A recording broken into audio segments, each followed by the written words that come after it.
Oh, hello and welcome to the Vandy 24/7 podcast. Did not realize we were live there for a minute. I'm your host, Chris Lee. This show presented by FanDuel. I've been teasing a few surprises for the show for weeks. And here's our first one. It's my good friend, Will Perdue. You know him. He's the former SEC basketball player and athlete of the year at Vanderbilt. Played on championship teams with the Spurs and the Bulls. Of course, a former Vanderbilt athlete, one of the most well-known ones out there. We'll talk about the upcoming season and Will's role with the Nashville Basketball Initiative in this. Before we get there, a reminder, we're brought to you by the Wash House.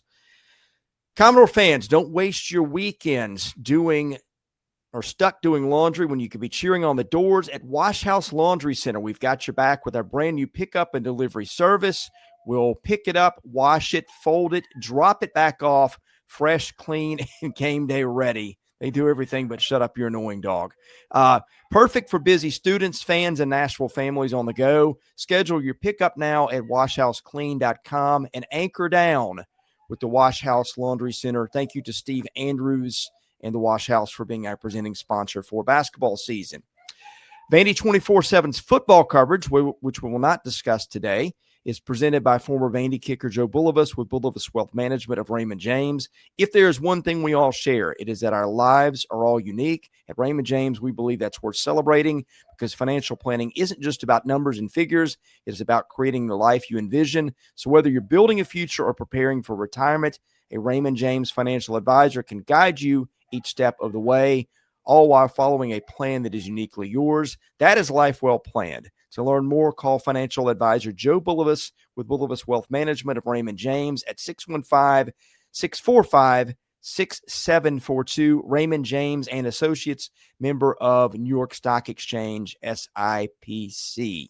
Also, we're looking for a sponsor for baseball season. So if you're interested in that, reach out to me at chrislee70@gmail.com if you're interested in that.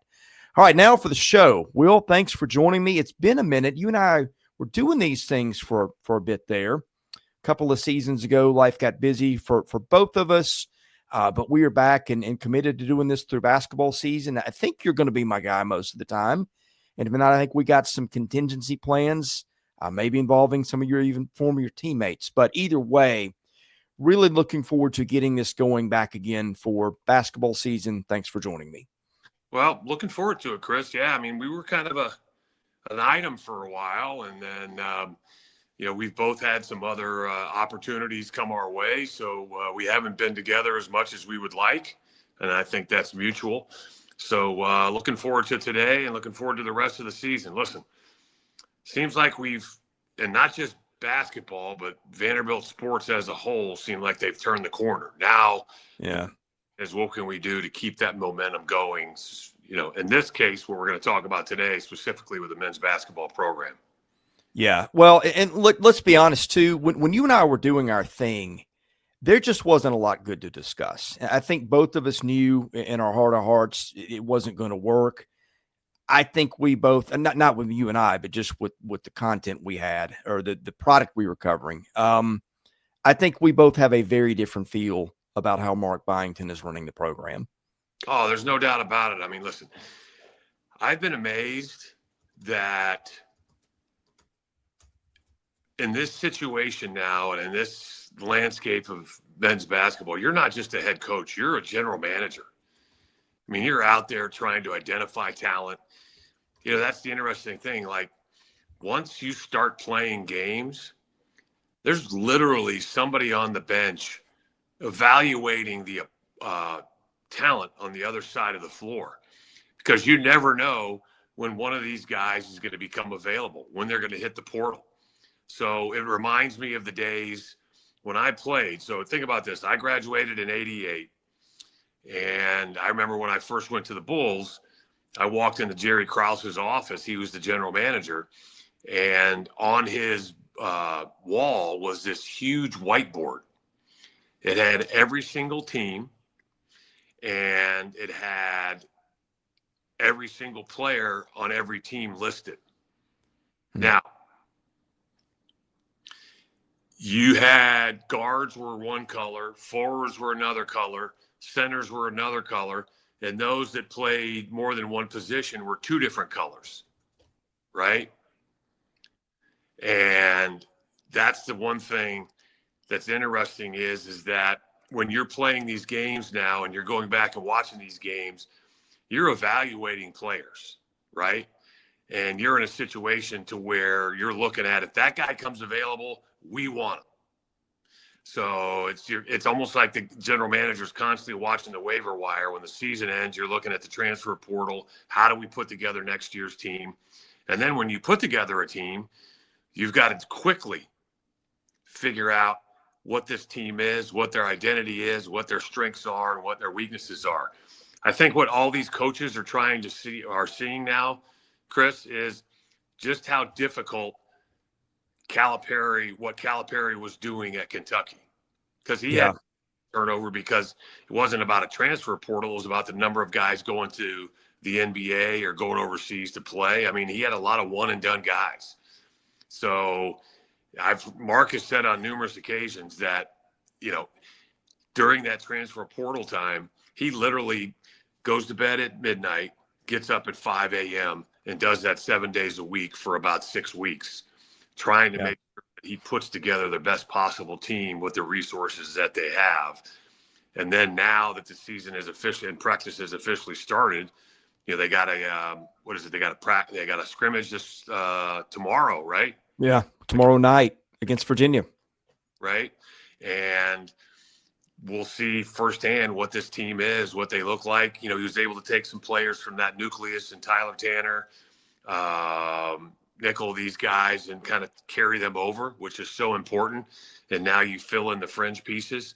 So it'll be interesting to see, what this team looks like. And if you go back and look at it, if I remember correctly, Virginia is a team that spent some significant money in the transfer portal. So they should have a pretty good team. So it'll be a good test for the Commodores. Yeah, I want to go back to Mark for just a minute. He strikes me as one of these guys, and you just kind of went off the get up early and work late and in 6 weeks looking at the portal. He's always struck me as one of these guys who doesn't leave a lot to chance. I think a lot like James Franklin. That those guys differ in some other ways, but like there weren't a lot of stuff. Tim Corbin is a great example too. I just don't think Tim leaves a lot to chance. So Tim might have been late to adopt into the portal, whereas Mark was probably more forward thinking in his approach. But they're guys that work all the time. They're detail oriented. They're very bright. Like in terms of the mindset, there's a lot there that I think you can work with to succeed. Now, sometimes those guys that are wired that way are also very task oriented. They're not people. Sometimes they're just jerks. I think the thing I like about Mark is like he's very personable in addition to that, which I think serves him well in recruiting, which, by the way, you are now seeing on the high school front right now with the really, really outstanding class that he's assembled so far. Yeah, I agree with you. It's really hard. I kind of honestly, in the interactions I've had with Mark, the number of conversations I've had with Mark on the phone, he kind of reminds me of those people that, and you are correct. Let me preface it by saying I think he is a very personable person, and I enjoy working with him, or should I say talking with him. But sometimes when you're having that conversation, or sometimes when you're on the phone and there's some dead air, I know exactly where you're going. You're looking at him, talking to him, and you're like, he's present, but there's something else going through his head regarding basketball, regarding personnel, regarding lineups. He is, as he's even admitted, he's kind of like the jester, and he's just got so many balls in the air regarding what he's trying to do regarding basketball at Vanderbilt. And I don't think there's enough hours in the day because he just constantly is focused on that. I can text him, I can call him, and I don't think it's intentional, but he may not text back or call back for a couple of days because he's just got so much going on. And not that he's distracted, but he's even admitted that once basketball started, he is so laser focused. Yeah. Blinders on. and he very rarely has the time or allows himself the time, quite honestly, to kind of step out of that bubble. And thus, I think some people may think, as you pointed out, he's not personable. He is a jerk, and it's actually just the opposite. He's one of those guys sometimes you got to tell to take a breath, take a step back, remove yourself from the situation, because he's totally engaged, he's focused, he's locked in. And I think last year's results showed that. Yeah, and some of those personality traits I recognize. I am kind of come to terms with being ADHD. And like there's some great, like when you are really locked in on stuff, you are locked in, but there are like, you know, something could be exploding in your house and you may not notice. And I think that's a lot of Mark. Like I see some things in him that are certainly present in me. So I think I can identify with where he's coming from. Let's talk just 2025, 26. I know you and Mark and some of the guys on the staff are close. You talk to them. You have, I think, seen some practices yourself. What is your impression on the kind of team they got? Now, we'll know a lot more maybe tomorrow night after that scrimmage, which David Lusky asks, is that open to the public? Yes, it's actually, I think they charge admission. It's not on TV, but yeah, you can come to the game. Yep. And that's kind of, let me just go back for a second about why we've started this Nashville Basketball Initiative, because this is the perfect time to mention that. And I'll go back to your question in a minute. But, I found it odd, and this isn't a criticism. I don't want people to look at it that way. But, winning cures all ills. They started winning last year. So you saw that Memorial was getting back to what it used to be as far as the attendance. But when Tennessee came to town, when Kentucky came to town, Alabama came to town, you still saw too many fans from the other team, right? Yeah. And I get it. Some people that, when you have season tickets and you can make a lot of money on those tickets, you sell them. I get it. When I played with the Bulls, I played with the Spurs. I understand. Golden State comes to town, and friends of mine that had Bulls tickets, they sell them because they make a lot of money. But we want to hopefully get to the point where, because it's much watch basketball, you don't want to sell them because you personally want to be there because something special is going to happen. But at the end of the day, I saw what they're charging $10, and I was like, that's kind of odd. But I think, Mark, I'm paraphrasing, this isn't exactly right, but they're saying, I think he said, if I remember correctly, and if I'm wrong, I apologize, but I think he said that they need the money for the program. Mm-hmm. Right? So they're hoping that they get a good turnout, and you pay your $10 and it goes to help men's basketball. I don't really have a problem with that, but I think that's why we're talking about this third-party entity in the Nashville Basketball Initiative, because he's admitted and accepted the fact that he needs help. So we're hoping that we can provide that help. We'll get into that more in a little bit, but let's get back to what you're talking about from a personnel standpoint. I mean, you're obviously talking about two guys that stuck around in Tyler Tanner and Tyler Nickel, right? Devin McLaughlin. That's the group that we're talking about, the nucleus that he's building around. And you're talking about Mason Nicholson is that kind of the guy that he's brought in as that post player that will allow McLaughlin to move back to the four, right? He's the guy from Jacksonville State. But at the same time, that's now the guy that he has to develop, right? If you want to be able to now take this team that made it to the NCAA tournament and then lost to St. Mary's in the first round, if you want to get past an experienced team like St. Mary's, right? This is where, Nicholson has to develop. This is where he has to kind of become that guy that can help McLaughlin, who played undersized in the post, move to the four. Then you can sit here and talk about how, you have two big post players that are physical, right? We already know about the point guards, as I mentioned, Tanner, and then the guy from TCU and Frankie Collins, right?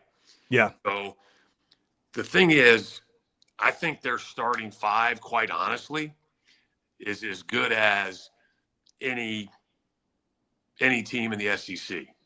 But what we know is that you can't just rely on five guys, right? You're going to have to rely on a Chandler Bing, a Jaden Leverett. These guys have to be developed coming off the bench. because you got to rely on those guys to kind of get you over the hump. You see it in the NBA, you see it in college. If you don't have depth, you can only go so far because eventually somebody's going to get hurt, somebody's going to miss a couple games. And the coaches right now, when they're in their meetings at this point of the season, they're asking themselves, okay, who's that guy that's going to step up? Who's that guy that we can count on? Who's that guy that's going to be accountable? Who's that guy that the coach is sitting there, he's just chomping at the bit, just give me my chance, give me my chance. And when he gets his chance, all of a sudden coach is like, yeah, I got to find a way to get that guy on the floor because he's going to help us win. And he's not a starter, but a guy coming off the bench. And then what does that do? That raises the competition level in practice. And then what does that do? That makes your team better. And that's what I tell people all the time. The competition level in our practices with the Bulls was over the top. Now, granted, we had Michael Jordan, Scottie Pippen, but when practice started, you competed. It got ugly because of it, the competitive level, the egos, guys wanting to prove themselves. And that's what made the games, I don't want to say easy, but what made us win a lot of games was because the practices we put forth. I've been to the practices. I love how Mark runs his practices. I love the practice plan. But it's one of those things, right? It's kind of leading a horse to water. You can lay it all out, but unless the players fall in line, unless the players buy in, like you're seeing with football right now, the players that bought in, you have success. Mentioning that, did I see that correctly, that Vanderbilt is actually favored in that game? The LSU game? Yes. Yes, by 2.5. So, I mean, that's historic, right? Yes. But that's also the quality of players that Clark has been able to get through NIL, but also those players now buying in to what it is they're doing. And that's totally turned that program around. And that's what Mark's looking to do in basketball. I think he's started that, but I think it's also the tip of the iceberg.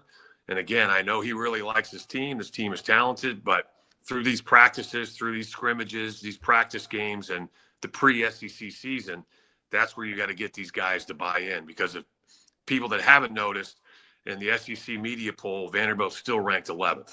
Now, being 11th in the SEC, that's going to get you in the SEC tournament, but we want to be able to get this team from a talent standpoint up into the top 5 to where we're constantly, one of those teams that can not only play for an SEC championship, but occasionally, I'm going to be realistic here, but occasionally put themselves, if things go well, you get a little luck, you stay healthy, has a team that's talented enough and good enough to make a possible run at a national championship. And that's never really happened at Vanderbilt. Well, I think they're going to be pretty good this year. There's a couple things I wanted to talk about. He talked about they just did not have enough. I don't know how he put it, but he mentioned it in media days. And I agreed. You could see it happening as the season progressed. Enough size or rim protection inside or whatever. He brought in Jalen Washington, Mason Nicholson there. Both those guys were, I don't know if they have a shot blocker on this team, but although, let's see. Yeah, but here's the thing. Well, Nicholson was a shot blocker last year, I think. But I mean, sometimes it's just a guy to stand there and be big enough that, it's tough to get a shot off. Yes, you're exactly right. Because those that are not shot blockers, let's say those that don't have the length that I did. I was 7 foot with long arms, right? You have to learn how to do all your work on the floor with your body, right? So that when you're 6'10" and you're guarding a 7-footer, you're not necessarily a shot blocker per se, but you're a physical presence that's going to work on another big's body, right? Yep. You're in a position to now where, because of your ability to withstand force from your opponent and then give out force or physicality, it's going to be difficult for that big or that guard or whoever's looking to, to penetrate the defense and get into the paint. It's going to be difficult for that guy to get the ball up at the rim, right? Because of that. With the law of verticality, you're supposed to be able to go up with your hands up and, take the blow as long as you go straight up and don't bring the hands down. But if you can take that blow physically because of your size being strong enough, but also big enough, and then contest that shot, you make the level of difficulty off the charts. What you did see last year because of injury was there was not a lot of fear from opponents of putting the ball on the deck and attacking the rim. Yeah. Right? And then what did you see? If shots were missed because of an opponent's length and the lack of physicality overall from the team, a lot of second chance opportunities for the opponent. So I think that he's addressed that this year. But again, it has to do with health. But he does have some depth that he didn't have last year and some belief that these guys that are coming off the bench will be able to step in those roles. Yeah, and it's not just the rim protection. Like, I'm looking at a couple other things. You kind of touched on beef. I mean, listed weights and heights: Mason Nicholson 6'10", 280. Tyler Nichols 6'7", 220. Devin McLaughlin 6'7", 230. AJ Okereke 6'7", 235. And Jalen Washington 6'10", 235. Block shots last year: Nicholson 60. Tyler Harris had 32. McLaughlin 36, Okereke 31, Washington 30. Like, you might have kind of a shot blocking by committee team. Yeah. I think I just scared Will out of the paint. What happened here, man? Listen, at the same time, I think he's there you go. But we know that we're going to be in a position to where we're kind of small on the perimeter. And that's okay. The one thing I like about Tanner and Frankie Collins, I think those guys are physical for their positions, right? Think about the experience now that Tyler Tanner has now compared to last year, right? Because what pre-SEC, I don't think he had a turnover in pre-SEC play, right? Correct. But you get to the SEC and the quality starts to rise. You saw some weaknesses start to be exposed, but you knew that was coming. He was a true freshman. So now he's a sophomore. He's got a year under his belt. He knows what he needs to work on. He looks like he's bulked up a little bit. He looks a little stronger. I mean, we're talking about the eye test. But the main thing is these guys just got to be able to take the physicality on the perimeter as well, meaning stay in front of a guy. Occasionally they're going to get by you, but it's just don't allow the easy things. Don't allow the uncontested threes. Don't allow the easy drive to the hoop, things of that nature, because when you get beat individually, now you're totally relying on your teammates and trusting your teammates to rotate properly. And that's where they struggled a little bit as well, in my opinion, was their rotations were a step behind. But I think they've addressed that. And, again, I think the talent level this year is better than last year. They're deeper than last year. But again, this is an unprecedented statement. And I know people like raise an eyebrow, but when you talk about depth and you talk about how good a conference is, I honestly think the basketball is deeper and better than football is this year in the SEC. And I don't think people like to hear that statement. But I think that's just unprecedented how good the league was last year. And I think it's actually better this year. Yeah, and I've got some stuff I put together on last year's roster and what it did that's a little eye-popping when you put it all together, how these guys did last year and what that looks like as a collective. We'll get to that in the mailbag because Justin has kind of hit on some of those things in the chat questions. We're also going to get to the mailbag here in a minute. But Will, I know the other part of what we wanted to do today was to talk about the Nashville Basketball Initiative. I know you have touched on that a little bit already, but the floor is yours to go ahead. I know, and a lot of it too, the landscape is changing quickly. And you heard a lot of uncertainty from Mark Byington about some things, about their ability to be effective there at his SEC Media Day. So that kind of ties into where you guys are coming from, particularly the Big East, right? With the revenue share arrangements and Big East not having football. Like, if you just go straight revenue share, they're going to have the ability to outbid anybody and everybody, I think. So that's kind of a large part of this too. So I've covered a lot of ground that you may cover anyway, but I wanted to give you a little bit of a runway to talk about the Nashville Basketball Initiative, your involvement in it, and why you think it's important. Well, Mark has made it very clear. There was an article in Yahoo Sports that he talked about how, whether you like it or not, those coaches are already starting to focus some of their attention on next year's team, right? This year, 25-26 season. they're constantly trying to work on preparing themselves for the following season. And it's not just about how good is the high school class that you're bringing in, right? Because most teams are built through the portal. You still have to bring in quality high school players that you can hopefully develop, and those are your guys that you keep 2 or 3 years. But then there's always the fear you bring in a really good player, you develop them, and then somebody cherry picks.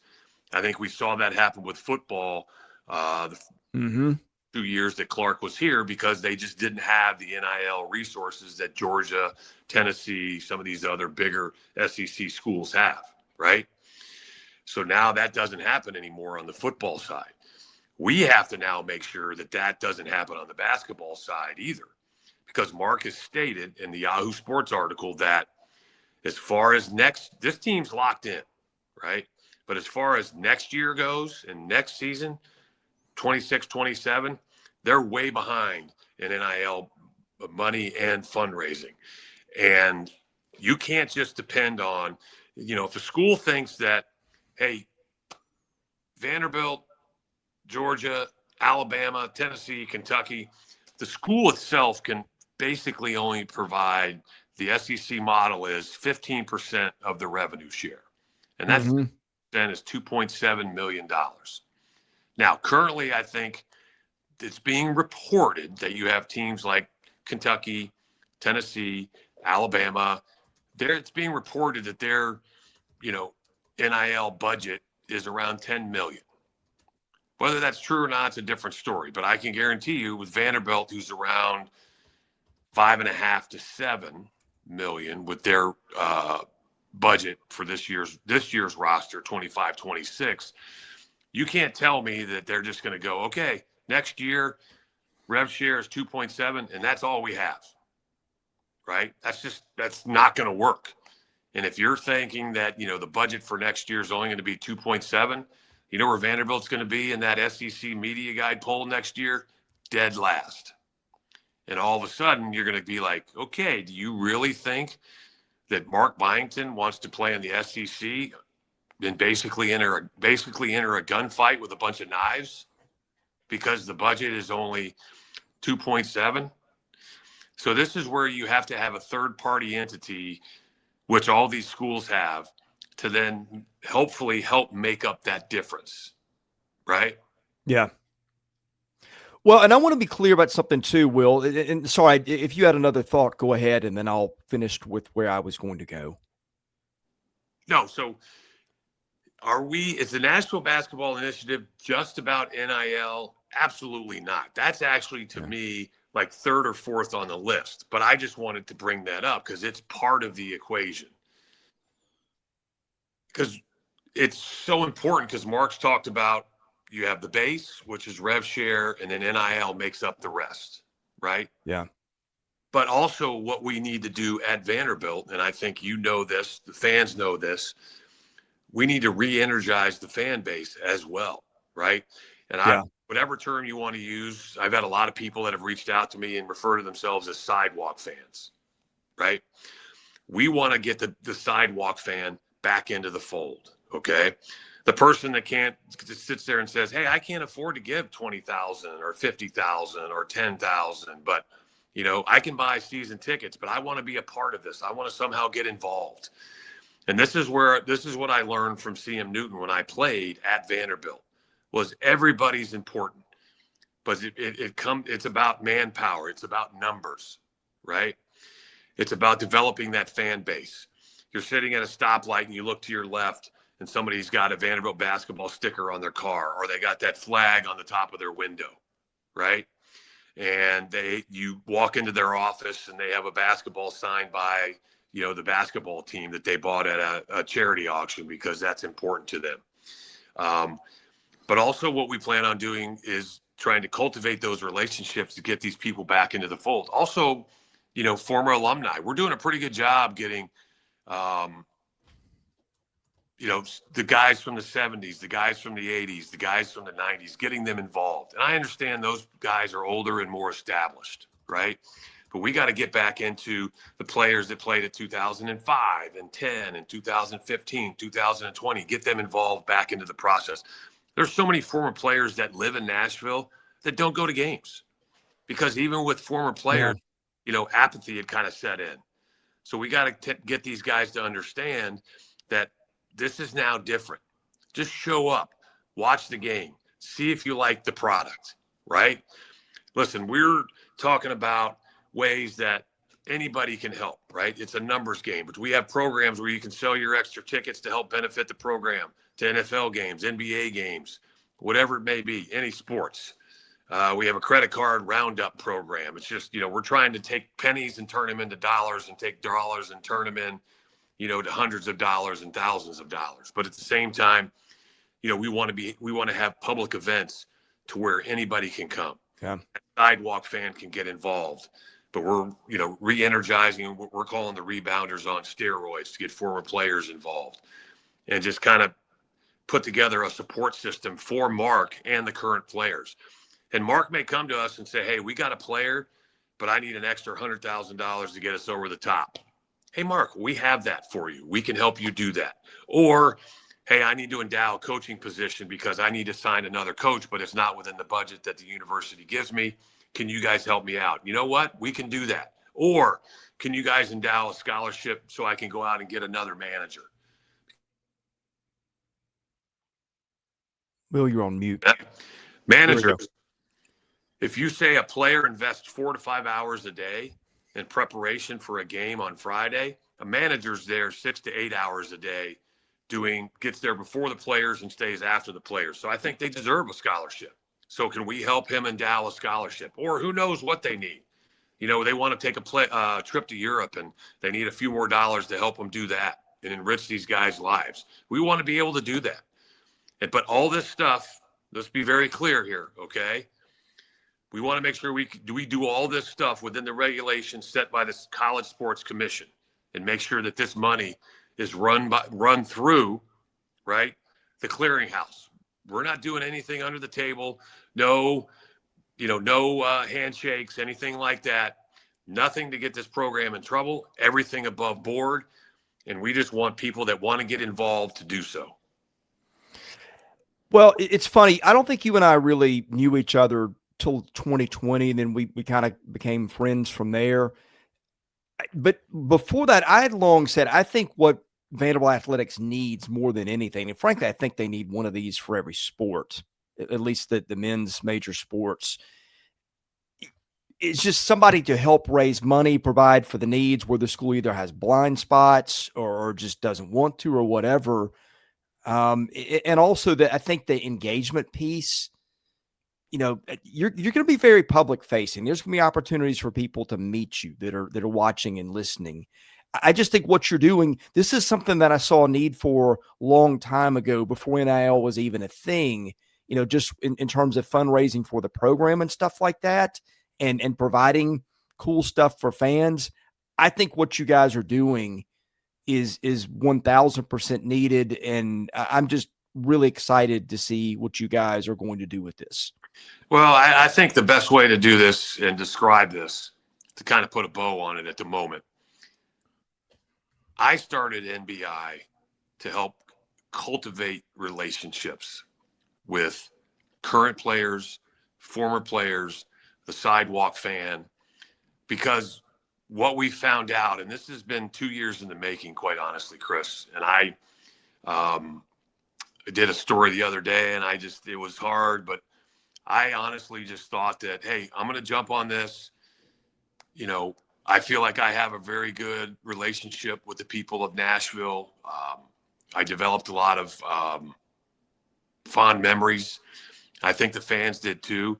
So I thought I was just going to run into Nashville, fling open the doors, and people were going to come running. Well, it hasn't been that easy, right? Yeah. I've had to knock on doors more than once. I've had to return phone calls that haven't been returned. I've been somewhat forceful at times. I've begged, I've pleaded, I've groveled, right?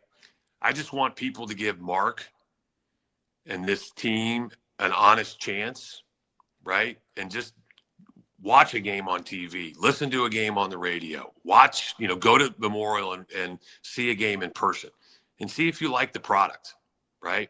Don't because I used to do this for the longest time, and I understand it's difficult not to, but don't judge Vanderbilt athletics on the past. Don't judge Vanderbilt athletics on how you were treated as an individual, because I can tell hundreds of stories about how I was treated that's probably not very favorable. But I've decided to try to put that behind me and think about the present and the future, and be very honest with myself and also those that I've talked to that this is an uphill fight. We're pushing uphill, okay? Because you and I used to talk about the apathy that had kind of set in amongst the Vanderbilt fan, and not just amongst basketball, football, and other sports.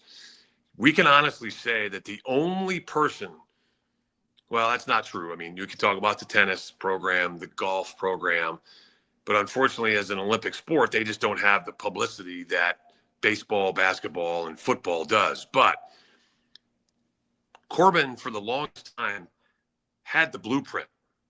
Mm-hmm. His recruiting classes were top 5. Every year you saw the rankings, Vanderbilt baseball was in the top 5.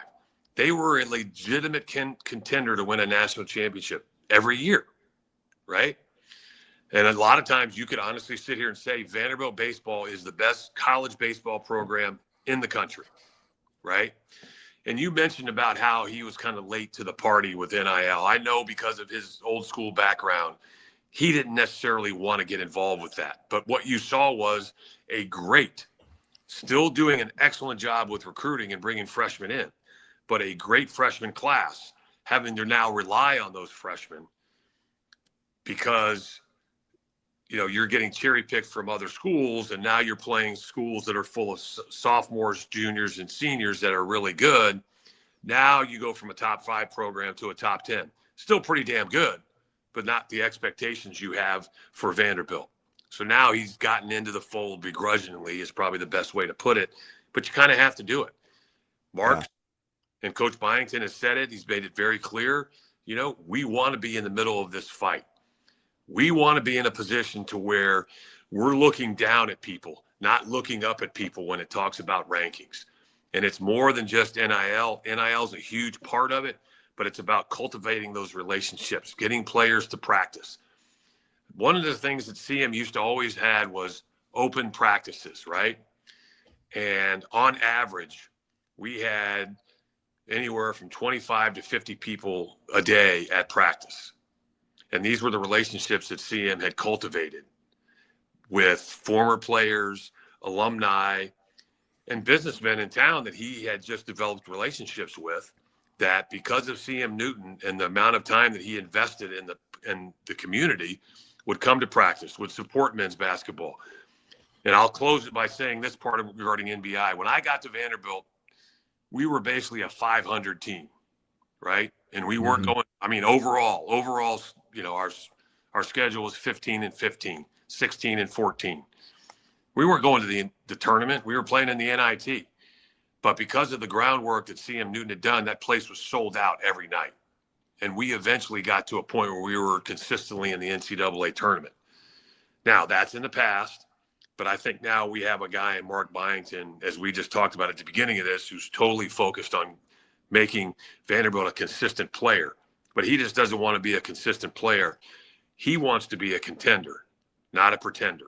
A pretender is a team, in my opinion, that can make the NCAA tournament every year. But unless, you know, like winning the lottery, something magical happens and you catch lightning in a bottle, which does happen periodically, you really don't have a true chance of contending. You can scare some people and you can compete, but there's a lot of teams that can compete, but they still have a losing record, but they make things difficult for their opponent. We want to be a team that can do more than compete. We want a team that can win even when they don't play well because of the amount of talent they have. But I also want those players to be able to turn around like I did when I was there and see the support. Yeah. Look at practice and see the people at practice, right? And then I always remember when we went to Nebraska and made it to the Sweet 16 and came back, and the thousands of people that were at the Nashville airport blew my mind. And I just was stunned. And I wanted to help Mark try to get back to that notoriety to, quite honestly, I know this is a scary thought because I think this is what's going on with football right now with the number of open coaching positions. You know they're coming after Clark Lee, right? Mm-hmm. But I also want to be in that position where these schools are constantly coming after Mark Byington because of the success and the consistent success he's had at Vanderbilt. Yeah, I think teams are going to, and I think probably the biggest thing Candace Lee has done as athletic director was hire Mark. I think she made a terrific hire, and I'm hoping. I've enjoyed covering him. He's made it fun again, after a time where it wasn't for a long time. So yeah, it feels like they're set up for success, but you guys are filling in a lot of the gaps of the things that could go wrong on the horizon. And I think you saw a need for that. Well, I've got about 10 minutes before I've got to go to another platform to do another show. Well, I've got 20 minutes. I'm going to need to allow myself a little bit of buffer time, is what I'm trying to say. So with that, we've got to get into mailbag. I did want to mention a couple other things. Let me say one thing, Chris. Yeah. I think the best way to put it so people can truly understand what National Basketball Initiative is, I've used and maybe we need to get a mascot, but I think the Nashville Basketball Initiative is basically AFLAC. Right? Yeah, great analogy. Because you just put it. We fill in the cracks.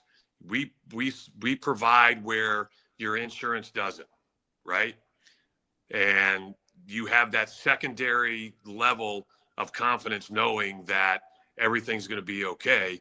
And we want to provide that second level of confidence for Mark, knowing that outside of rev share, outside of anything and everything and any problem he has, he's got a group of guys, and we're hoping thousands, guys, girls, families that are willing to help him and support him, not just financially. Let's not just focus on that, but also vocally, emotionally, and personally be there, because it takes a village, right? And that's kind of hoping to do.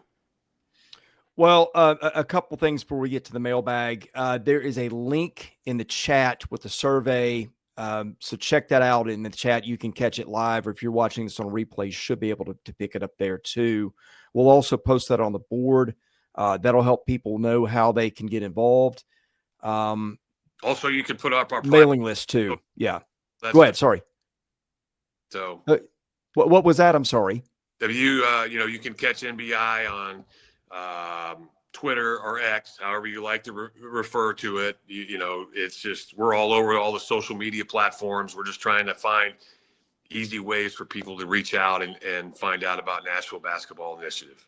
Yeah, and that stuff's going to be all over our board and our podcast. So, like, if you're missing it today or can't find it, don't worry. It's going to be. I want to say two more things before we move to the mailbag. Yes, sir. I think the time you have put between you and Robert Sampson, who's kind of your right-hand man in this, you guys have put in, I don't know if it's an exaggeration, hundreds, maybe 1,000 hours of unpaid work to get this off the ground.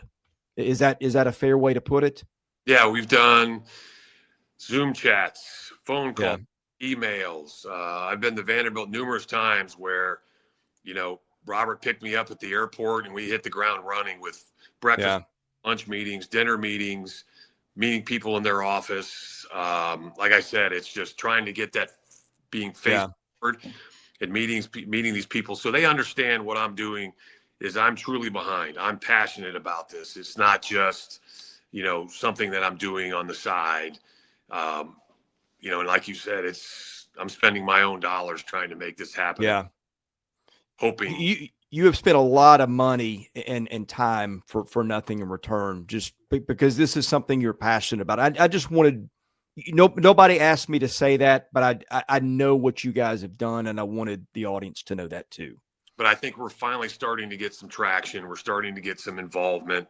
And people are starting to finally kind of talk about us, and that's kind of what we had hoped for. As I mentioned earlier in our discussion, it took a lot longer than I anticipated, but we're starting to see some returns on our investments. Yeah, the other thing too is you have the backing of a lot of former players and even some key alumni who didn't play too. Is that fair to say? That is exactly correct. Yes, sir. Yeah. So this is a well-organized thing with a lot of support. And again, it's going to be a thing that's going to be in a lot of spots very forward-facing with the fans and give you guys a chance to get involved and meet the people that you grew up rooting for. I just think this is one of the coolest things around Vanderbilt athletics in a long time, and I commend you and Robert for getting that off the ground. Let's get all right. I got to get to the mailbag. We're not going to be able to hit everybody's question just because of time today. But, hey, ask them again. We will. Our mailbag is sponsored by Sutherland and Belk, a family-owned injury law firm. If you or a loved one has been hurt in an accident, give Taylor or Russell a call, 615-846-6200. See what your rights are and if they can help. Guest line is presented by John Levin and Womble Bond Dickinson, also by Yeaman Packaging Systems, leaders in end-of-the-line packaging automation. Thank you to both John Levin and an anonymous donor I won't mention for their support of the show. We appreciate you guys for doing that. Okay. There's a lot of good ones, and with so little time, it is, boy, I'm going to have to be very selective about these. I'm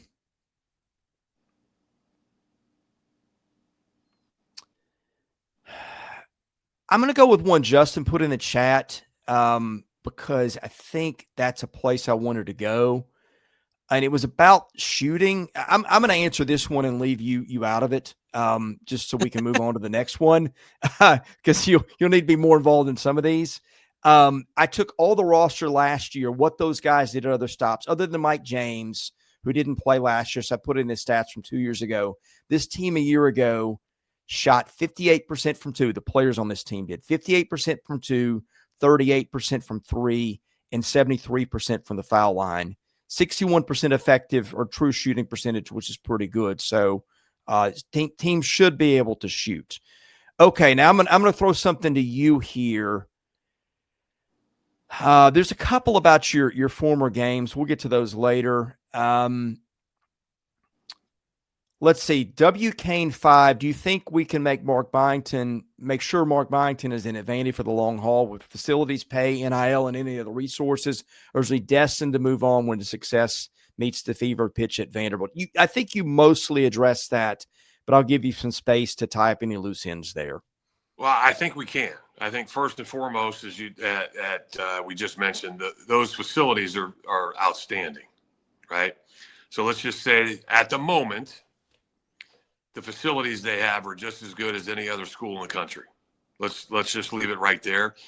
But at the end of the day, you have to be in a position to where he can consistently and comfortably go out and recruit not only high school players, but through the transfer portal and have the resources to do so. And that's, again, kind of why we're here at, this point with NBI.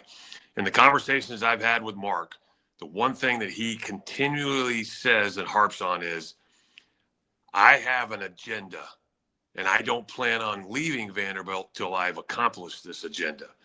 So I don't think he's a guy that's just going to, say, hey, throw his hands up in the air and be like, well, I tried, let's move on. I think he truly wants to prove, because, he came from a smaller school, that I am a legitimate coach. I can win at the Power 4 level. And not only can I win at the Power 4 level, but I can win consistently. And not only can I win consistently, I can put together a roster year by year, which they prefer not to do. But because of how this landscape is, that's what he is doing. But I think he truly wants to win the national championship. And let's hope that he stays long enough. And that's our responsibility as fans, and also as a university, to do that and to give him the resources to make that happen. All right, I'm going to just choose one more. And again, there's a lot of good ones, but I'm just pressed for time. JC24VU. How can you get to a point of packing Memorial again with Vandy fans for every game? Well, I mean, that's up to Mark, first and foremost, right? You put a winning product out there. And the other thing is, we just talked about, what was some of the things that fans complained about? How can you get to, like a team when there's significant turnover? I know Mark is working on being able to identify players, which you saw with Nickel and Tyler Tanner and McLaughlin, to where he constantly keeps the nucleus the same, right? You're at a now, because of NIL, because of something like the Nashville Basketball Initiative, to where not only do the guys want to stay, but they want to come here because of Mark, because of the offense he runs, because of how good this is, because of the fact that the fans are there and supportive, and not just in the gym, but also off the floor, knowing that, hey, if I don't go to the NBA or if I'm not good enough to play professionally, these Vanderbilt fans and these alumni, they're going to take care of me. They're going to help me get a good, solid job. And that way I check all the boxes. But it's also, be careful what you ask for, right? I joke with Mark all the time. Now you've got the practice facility. Now you've got talented players. This is the opportunity that you've asked for, right? Put me in this position to succeed, and that's what they're doing. So now we got to be able to do better and get farther than St. Mary's in the first round. But I think you're going to constantly see that, because if you truly want to see good basketball, and I keep saying this, and people are like, as soon as you say those words, it's disrespectful, but no disrespect to Belmont, Lipscomb, TSU. But the closest you're going to get to watching NBA style and quality of basketball is at Vanderbilt in that gymnasium, specifically once you get into SEC play. But some of these other SEC teams, you're going to see NBA quality players on a nightly basis. And that's where you get that done in Memorial Gymnasium. Hey, Will, I've got to run. We Yes, could sir. have done a 2-hour podcast today easily. Just didn't have time. But hey, don't worry. You're going to be back here on this platform a lot. Yes, sir. And maybe some other stuff coming too. All right, before we leave, I've been teasing some cool stuff with the podcast. My mother's passing kind of set me back a couple of weeks on some things. This is one of the things that I had teased. So again, a basketball presence from Will and some other guys is going to be a greater part of this show on a weekly basis. I'll be in charge of that. And I got one more thing.